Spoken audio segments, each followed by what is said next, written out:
My friend and colleague, Tony Tonkin, the host of the Tony Tonkin channel, recently uploaded a video entitled "The US is not the world's greatest nation."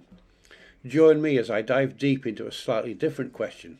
Is America still, or was it ever, the world's greatest democracy? I'm putting my thoughts to the test. Since 1932, the average turnout of the US voting age population has been around 55.95%.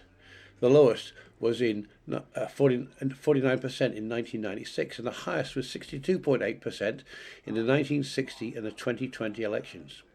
The 2020 turnout was 158,481,688. Only 0% of those votes were rejected as invalid or fraudulent, which is slightly lower than the 2016 election, where it was 1.2%, and the 2018 midterms, where it was 1.4%. America's democratic system has long been revered as a beacon of hope and freedom around the world. From its earliest days, the US has been considered a pioneer in democratic values, shaping the course of modern history. The concept of democracy as we know it today was largely influenced by American ideas of liberty, equality, and representation. So it's only natural to ask, does America still hold the title of the world's greatest democracy? Does US democracy deserve the title of the world's greatest democracy? Today, American democracy faces a multitude of challenges that threaten its very foundation. One of the most pressing issues is the growing polarization of the political spectrum. The partisan divide has become so wide that it is almost insurmountable. This not only hinders the effective governance, but also fosters an environment of mistrust and hostility. Another significant obstacle is the widespread disenfranchisement of certain groups, often along racial and socio-economic lines. The voting rights of marginalised communities are frequently suppressed, undermining the fundamental principle of one person, one vote. Moreover, the proliferation of misinformation and disinformation has become a menace to a democratic discourse. The ease with which false information can spread has led to the erosion of trust in institutions and the manipulation of public opinion. Additionally, the outsized influence of money in politics has created a system where those with the deepest pockets often wield the most power. The erosion of trust in institutions and the normalisation of misinformation have also had profound impact on the democratic process.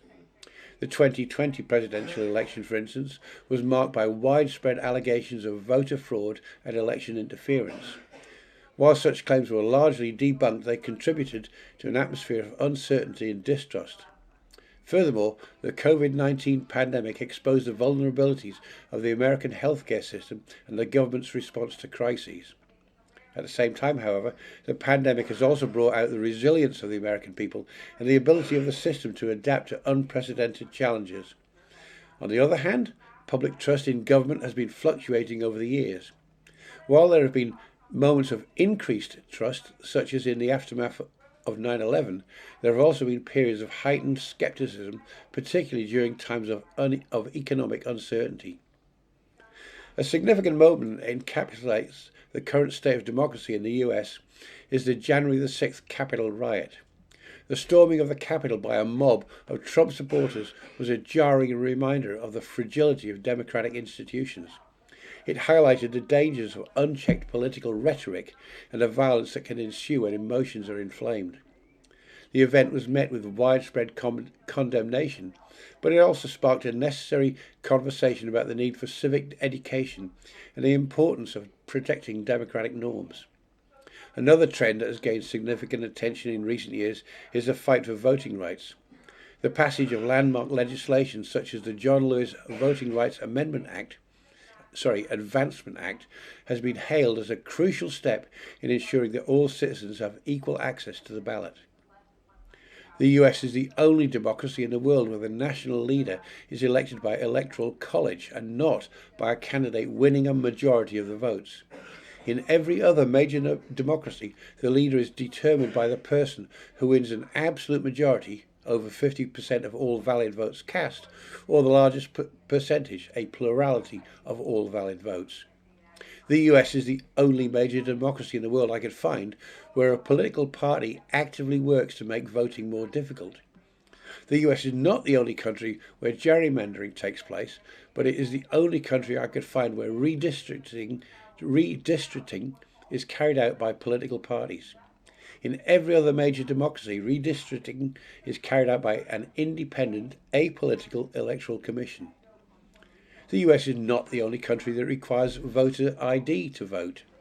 In some, a government issued photo ID must be presented at the polling station, while others, like Canada and Brazil, mail a registration confirmation card which voters must take to the polling station. Australia, where I live, has no requirement for a voter ID, and yet, despite claims that not having a voter ID is highly risky, only 0.03% of the votes cast in the 2019 election were invalid in some way. A truly democratic country would have the national leader elected by a majority or a plurality of the electorate. It would make voter registration easier. It would make voting simpler. It would have an independent, apolitical redistricting commission and would outlaw gerrymandering. A truly democratic nation would not discriminate on the grounds of race, ethnicity, religion, sexual orientation, socio-economic status, etc. In conclusion, the question of whether America is still or ever was the world's greatest democracy is complex and multifaceted. While the nation has made tremendous strides in expanding freedom and opportunity, it also faces formidable challenges that must be addressed. As Americans navigate this critical juncture in American history, it's essential that they engage in open and honest dialogue about the state of their democracy. If you like what I have to say, please hit like, subscribe and ring that notification bell. Comments, positive and negative, are welcome. Add them below and I'll do my best to respond. Thank you.